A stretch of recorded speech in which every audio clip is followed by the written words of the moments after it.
Masechet Shabbat Daf Sameche, Shavua Tov à tout le monde. On commence Bezrat Hashem à la fin de la deuxième ligne. Mor chez Beozna. On a vu dans la Mishnah, une femme elle peut sortir avec mort chez Beozna, le coton qu'elle met à son oreille. Tane Rami Bar Yechezkel, Vou chez Kashur Beozna. Ça doit être quand même attaché là-bas pour ne pas que ça tombe. Mor chez Besandala, le coton qu'elle met dans sa chaussure, c'est aussi permis.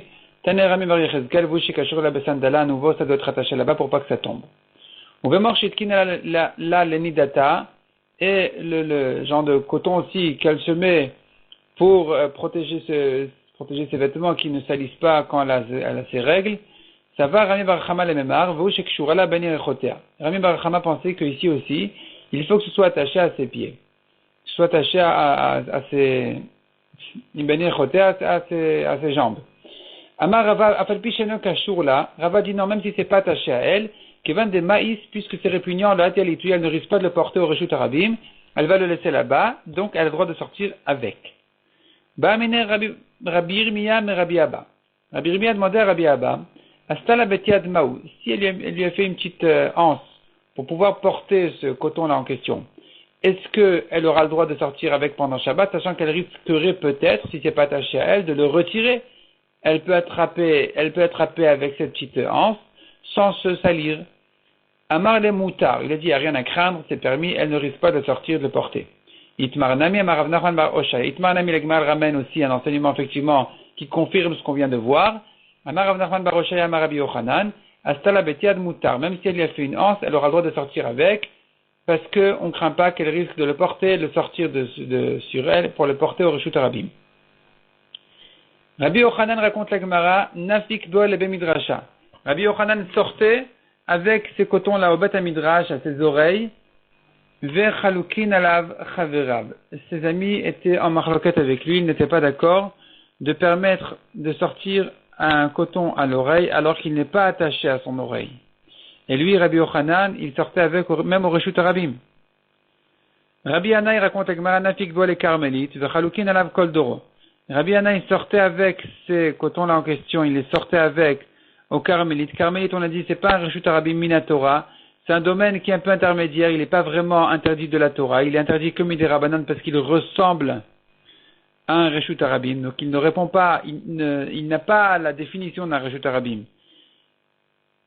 Et malgré tout, on a interdit de porter là-bas, comme des petites ruelles par exemple. Et donc, Rabbi Anaï, il sortait avec, et Chalukin alav chaverav, ses amis étaient en marloquette avec lui. À nouveau, Chalukin alav kol doro.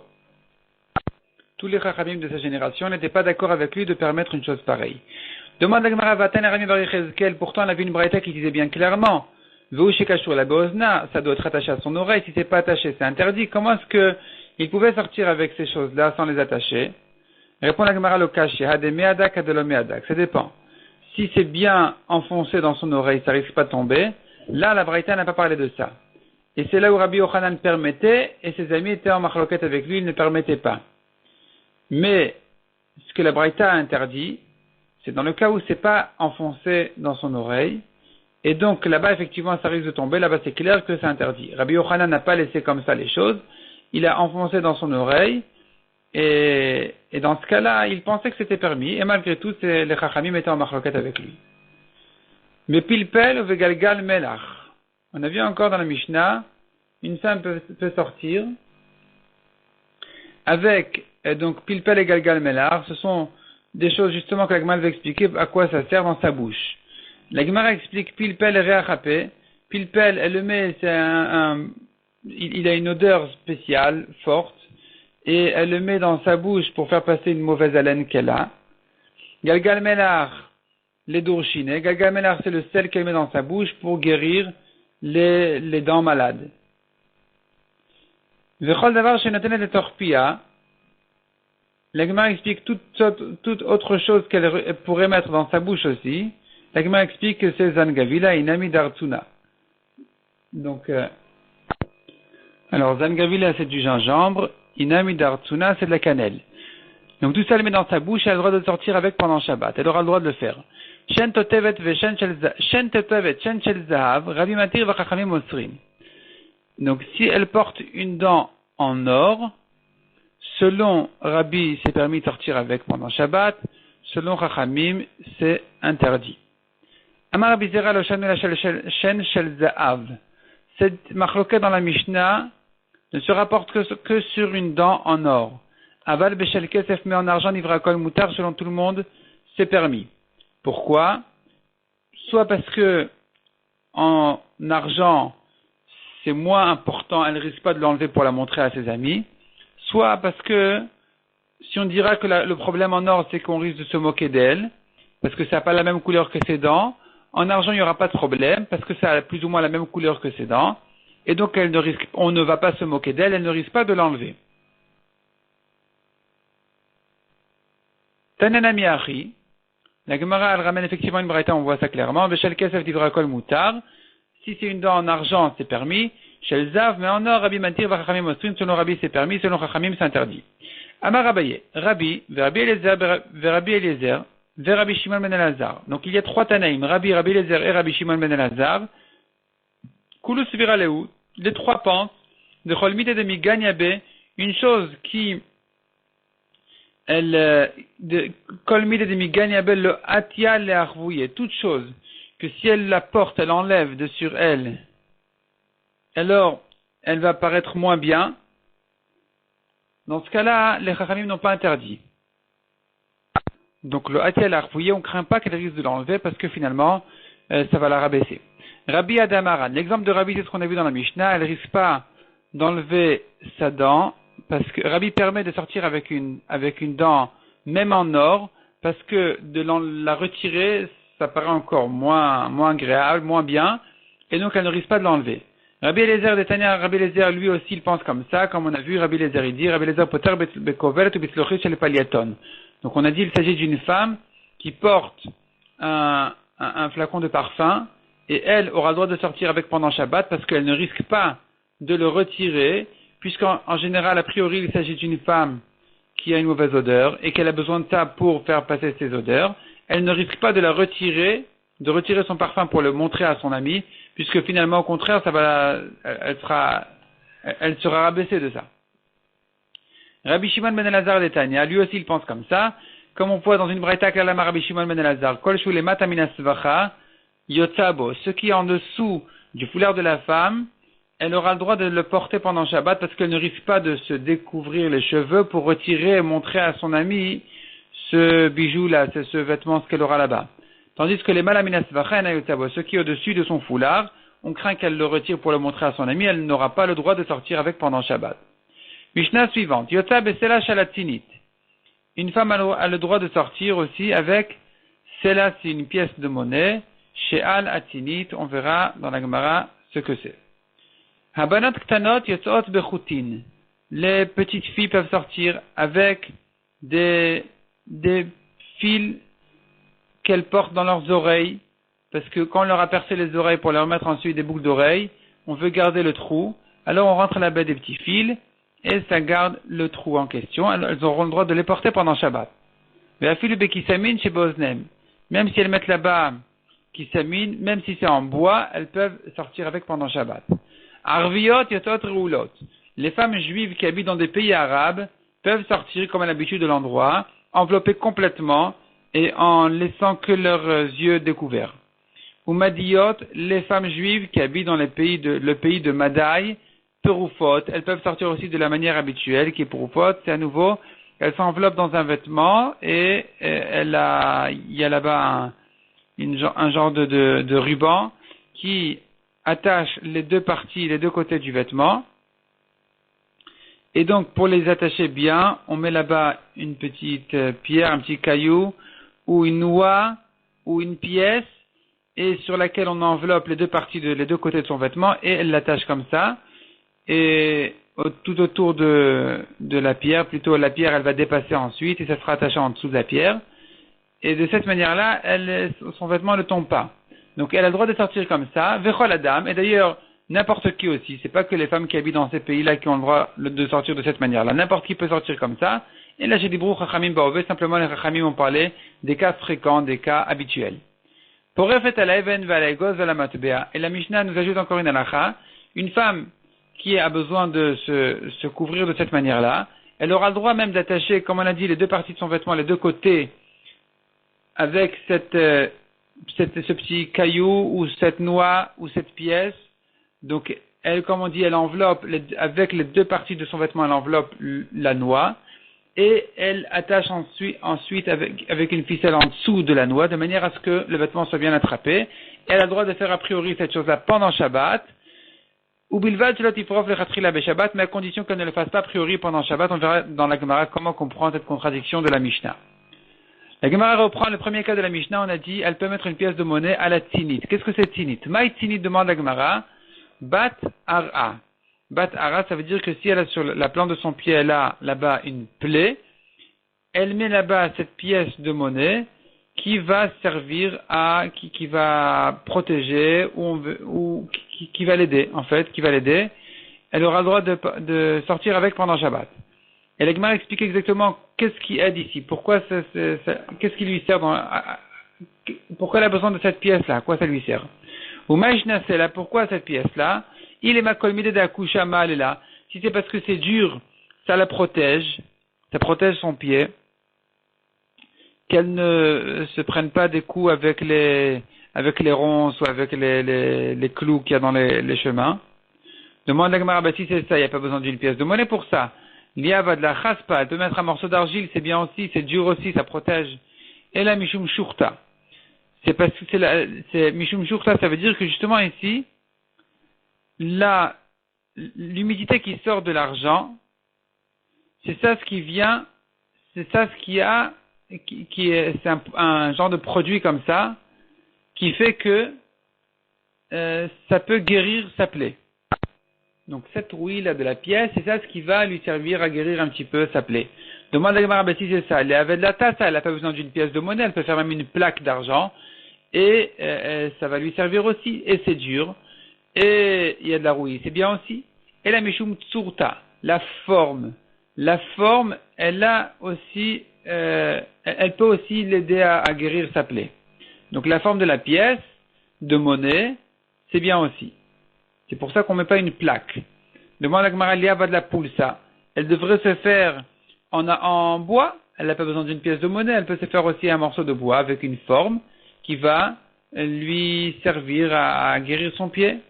Amar Abaye répond à Gemara, Ashmamina kuluma alina. On apprend ici que elle a besoin de ces trois choses-là.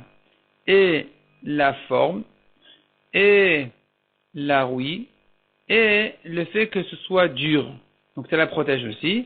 Et donc finalement, la Mishnah permet de sortir de cette manière-là pendant Shabbat. Abanat et bechoutin. Les filles peuvent sortir, comme on a dit, avec des fils qu'elles portent dans les oreilles. Avoua des Shmuel, le shavik lo lebnate de nafke bechoutin. Raconte la Gemara, le père de Shmuel ne permettait pas à ses filles de sortir avec des fils dans leurs oreilles. Velo shavik lo ginyan gabeadade. Ne leur permettait pas non plus de dormir ensemble l'une avec l'autre. Et troisièmement, ve'avid lo mikvot biome Nissan. Il leur faisait des mikvot pour se tremper là-bas, pour se purifier pendant les jours de Nissan, ou mefate biomet Tishrei, et ils mettaient des tapis de roseaux dans le fleuve pendant les jours de Tishrei. La Gemara explique une à une toutes ces choses-là de Shmuel, du père de Shmuel. Donc premièrement, on a dit le shavik lo yotzot vechoutin. Il ne les laissait pas sortir avec ces filles-là dans leurs oreilles. Demande la Gemara, v'anatnan abanot yotzot vechoutin. Pourtant, on a vu dans la Mishnah qu'il est permis de sortir avec. Répond la Gemara, benate d'avoie di Shmuel de tivonin havu. Les filles du père de Shmuel, les filles de Avoua de Shmuel, elles portaient des fils de couleur, c'était comme un bijou, et donc Avoua de Shmuel craignait que, autant qu'un bijou est interdit de porter pendant Shabbat, ici aussi on craint qu'elles risquent de les sortir de leurs oreilles pour leur montrer à leurs amis. Le Shavik lo ganyan gabadade, on a vu encore que Avoua de Shmuel ne permettait pas à ses filles de dormir ensemble. Dormir ensemble, ça veut dire vraiment sur le même lit déshabillé, une avec l'autre. Lema Mesaya el Ravuna, dit la Gemara, que d'ici, on aura une preuve pour Ravuna qui a dit, Dama Ravuna Nashima Mesolelot Zubezo, les femmes qui se frottent comme ça l'une avec l'autre, déshabillées, psulot la keuna. Elles sont psulot pour un Kohen Gadol ne peut pas se marier avec elles, comme il est écrit dans Parashat est mort, il a besoin, et le Kohen Gadol ne peut se marier qu'avec une femme Betula. Donc une femme Betula, ça veut dire son corps est encore totalement fermé, elle n'a jamais été touchée par qui que ce soit, et donc finalement, même si elle était frottée par une femme, c'est déjà une Betula incomplète, elle n'est pas suffisamment Betula pour être permise à un Kohen Gadol. C'est ce que dit Rashi, Psulat Akeuna le Kohen Gadol, de là via Betula Shlema, elle n'est pas une Betula complète. De Afalgav de Kohen Gadol, Biomé le Hava, malgré que du temps de Avoua de Shmuel, il n'y avait pas de Kohen Gadol déjà, puisque finalement on considère cette chose-là comme un peu znout, un comportement d'impudeur, un mauvais comportement. Donc Avoua de Shmuel ne permettait pas à ses filles de dormir de cette manière-là, de se coucher comme ça. La Gemara dit non, on n'a pas de preuve d'ici pour Ravuna qui dit qu'elle est psoula un Kohen Gadol. Peut-être qu'un Kohen Gadol elle est permise parce que finalement elle n'a pas vraiment été touchée par un homme. Malgré tout, Avoua de Shmuel ne leur permettait pas de dormir comme ça. Donc on a tourné la page. Psulat la keuna, lo. Savar qui écrit de lo l'ilfan, savar, Avoua de Shmuel pensait, qui écrit afin que, de lo l'ilfan, pour ne pas qu'elle s'habitue, ces filles, goufanouchra, qu'elle ne s'habitue pas à se réchauffer, à être avec un corps étranger. Et donc finalement, elles vont rechercher même les hommes. C'est pour ça qu'ils voulaient, depuis le début, les séparer. Pour éviter ce problème. Il leur faisait aussi un mikvé pendant les jours de Nissan. C'est-à-dire, en fait, il ne leur permettait pas de se purifier dans le fleuve. Pourquoi? Répond la Gemara, explique la Gemara. Messaya el Rav. Messaya el Rav, cette halakha de Avoua de Shmuel, donc cette habitude d'Avoua de Shmuel, elle vient comme ce que Rav a dit.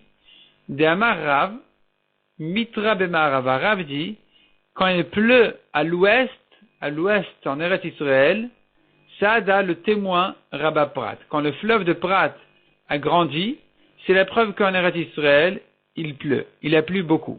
Et donc le fleuve Prat qui sort d'Eretz Israël et qui arrive à Bavel, il vient témoigner aux gens de Bavel, en le voyant grandir comme ça, on comprend qu'il a plu en Eretz Israël. Et donc, en Nissan, Avoua de Shmuel craignait que ce fleuve-là, il est pas soul en tant que mikvé. On ne peut pas s'en servir pour se purifier là-bas. Pourquoi? C'est la fin de l'hiver. Il y a tous les fonds de neige, les pluies, tout y est dans le fleuve. Le fleuve a bien grandi. Et donc on craint qu'il y ait trop d'eau de pluie dans le fleuve. Et quel est le problème qu'il y ait de l'eau de pluie? Pourtant c'est bien que le mikvé, il vient d'eau de pluie. Au contraire, c'est bien, c'est purifie. Mais en réalité, il faut savoir, il faut introduire ici, qu'il y a une grande différence entre un mikvé et une source. Une source peut purifier même avec un courant. De l'eau de mikvé, par contre, de l'eau de pluie ne peut purifier que si c'est réuni dans un puits. Mikvé, le mot mikvé veut dire un rassemblement. Un rassemblement d'eau de pluie qui se trouve dans un puits et qui ne bouge pas, ça peut purifier. Dès que ça commence à sortir de là-bas, comme un fleuve, ça ne peut plus purifier. Le fleuve, lui, il vient à la base de l'eau de source. Et donc il peut purifier, malgré que le fleuve, il a un courant, il avance. Mais, en Nissan, où il y a beaucoup de pluie dans le fleuve, Avoua de Shmuel craignait qu'il y ait une majorité de pluie. Or, l'eau de pluie qui n'est pas de la source ne peut purifier que si elle ne bouge pas. C'est pour ça qu'Avoua de Shmuel ne permettait pas à ses filles de tremper au mikvé, plutôt dans le fleuve. Il leur faisait donc des mikvaot. Il leur faisait des puits à côté du fleuve, par exemple, où il tirait l'eau du fleuve dans le puits, et là-bas, une fois que l'eau s'est reposée là-bas, s'est arrêtée là-bas, elles peuvent se tremper là-bas. Donc c'est ce que dit la Gemara ici, reprenons la Gemara. Savar, Avoua de Shmuel a pensé. Il pensait qu'il craignait, chez le Yirbu à Notfin, qu'il n'y ait pas une majorité, un rov de Notfin d'eau de pluie, à la Zochaline, sur l'eau du fleuve, l'eau de source du fleuve. Donc il craignait qu'il y ait une majorité d'eau de pluie. Donc savoir chez le Yirbu, ça veut dire il espérait qu'il n'y ait pas, afin qu'il n'y ait pas un rov de pluie sur la source, ce qui est probable pendant les jours de Nissan. Donc il était obligé de leur faire un mikvé indépendant du fleuve. Ou pliga de Shmuel, et Avoua de Shmuel étant machloket avec son fils Shmuel, d'Amar Shmuel, car Shmuel dit non, il n'y a rien à craindre. Nahara, le fleuve, Mikip et Mivrir, de lui-même, il s'agrandit. C'est-à-dire que même si on voit que le fleuve, il est plus large, il est plus grand, il est plus profond, c'est pas que à cause de l'eau de pluie. Pour chaque goutte d'eau de pluie qui vient d'en haut, il y en a deux qui montent d'en bas. Il y a 2 gouttes d'eau qui montent des profondeurs de la terre, les sources se renforcent. Et donc Shmuel dit, il n'y a rien à craindre, parce que même si le fleuve il est plus grand, c'est vrai que c'est de l'eau de pluie, qu'il y a de l'eau de pluie, mais il n'y aura jamais un rov de pluie. Et donc finalement le fleuve c'est toujours de l'eau de source, il y a toujours un rov, une majorité d'eau de source, qui peut purifier même avec un courant, même si l'eau elle bouge dans le fleuve, c'est toujours cachère. Donc Shmuel ici, il est en marloquette avec son père Avoid et Shmuel, qui craignait un rov de pluie, et qui a donc dû faire à ses filles des mikvaot à côté du fleuve. Ou pligadidé à l'idée. Et la Gemara dit non seulement Shmuel est en marloquette avec son père, mais il est en discussion avec lui-même. Donc nous avons une contradiction dans les enseignements de Shmuel. D'Amar Shmuel, car Shmuel a dit, En amay metarin bezochalin, nous n'avons d'eau qui puisse purifier en bougeant, en avançant, et la prat biomet Tishrei bilvad, que le fleuve de Prat pendant les jours de Tishrei, donc là c'est déjà la fin de l'été, où là toute l'eau de pluie s'est terminée déjà complètement, on n'en a plus, le fleuve il retrouve son statut minimum, qui n'est que de l'eau de source, c'est que là on peut se purifier, se tremper dans le fleuve. Mais sinon on craint une majorité de pluie. Donc finalement, ce deuxième enseignement de Shmuel, il va plutôt comme ce que son père pensait, et contre ce que Shmuel lui-même a dit, que le fleuve il se renforce de lui-même.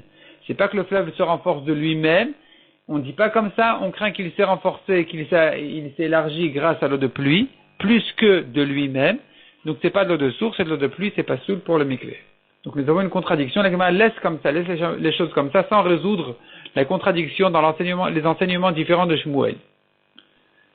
On reprend ensuite la suite de la Mishnah, ce qu'on a vu, pour Efet el Even vechoulé. Donc on a vu dans la Mishnah, une femme a le droit de se fermer son vêtement, qui s'enveloppe dans un grand vêtement comme ça, et elle l'attache sur une pierre, on a dit, pendant Shabbat c'est permis.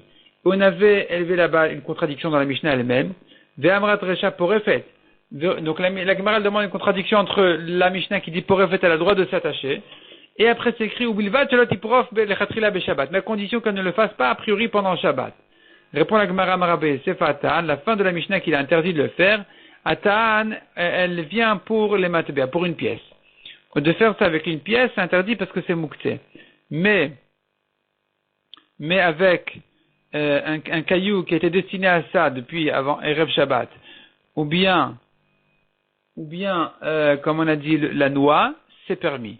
La pièce, a priori pendant Shabbat, elle n'a pas le droit de la prendre pour se fermer son vêtement. Baya Abaye. Isha Maoucheta'arim et Tifrof ala Egoz. Qu'est-ce qu'il en est de permettre à une femme de faire une harama. Harama, c'est une ruse comme ça. Elle se trouve une solution pour surmonter, pour contourner un peu la halakha, et elle a envie d'amener à son fils, elle a envie de lui amener une noix, et elle dit, il n'y a pas de problème, je vais maintenant fermer mon vêtement, je vais m'envelopper avec ce truc-là autour du noix, je l'attache autour du noix, et enfin je pourrais la donner à mon fils là-bas. Leoti livna katan. Donc je reprends. Maou, Isha, Baye. Isha, Maou, Sheta'arim, est-ce qu'il est permis à une femme de faire une harama? Et donc une harama, ça veut dire, comme on a dit, elle vient contourner la lacha, elle fait une ruse comme ça pour contourner la lacha. Vetiprof ala egoz, elle s'attache son vêtement autour du noix, Leoti livna katan beshabbat, pour l'amener à son fils petit pendant Shabbat. Tibel eman damar marimin. Tibel eman damar en marimin. La Gemara soulève qu'en réalité, cette question-là, en réalité, elle nous rappelle une marloquette à savoir, est-ce que pendant Shabbat, on a le droit de faire une harama, c'est-à-dire que quand il y a un incendie, un homme a le droit de porter le maximum de vêtements qu'il peut, il s'habille de tous ces habits-là, et il se sauve pendant Shabbat. Donc il met un manteau sur un manteau, une veste sur une veste, une chemise sur 3 chemises, des pantalons les uns sur les autres, et de cette manière-là, il se sauve pour sauver le maximum d'habits pendant Shabbat. Est-ce que c'est permis ou c'est interdit? Et la Gemara dit, cette question-là qu'on se posera ici, elle va aussi bien selon celui qui permet là-bas que selon celui qui interdit là-bas. Donc la Gemara reprend. Tibel et madamar marimin, tibel et madamar en marimin. Cette question-là, tu pourras la poser aussi bien selon celui qui pense marimin, que la harama elle est permise pour sauver des habits de l'incendie. Et aussi tibel et madamar, cette question-là, tu pourras la poser aussi selon celui qui pense que en marimin s'interdit de faire des haramot comme ça. Et la Gemara s'explique. Tibel et madamar marimin, celui qui permet Bedleka, pour l'incendie, il permet. Hatamou, c'est que là-bas qu'il permet. Pourquoi? Dit le charit l'a dit le chébouillé. Si tu ne vas pas le lui permettre, il risque d'éteindre l'incendie. Donc il vaut mieux lui permettre de faire une harama, on laisse passer les choses, on lui permet de faire une harama et de cette manière-là de sauver le maximum de l'incendie pour ne pas qu'il en arrive à éteindre l'incendie. Avalacha, mais ici,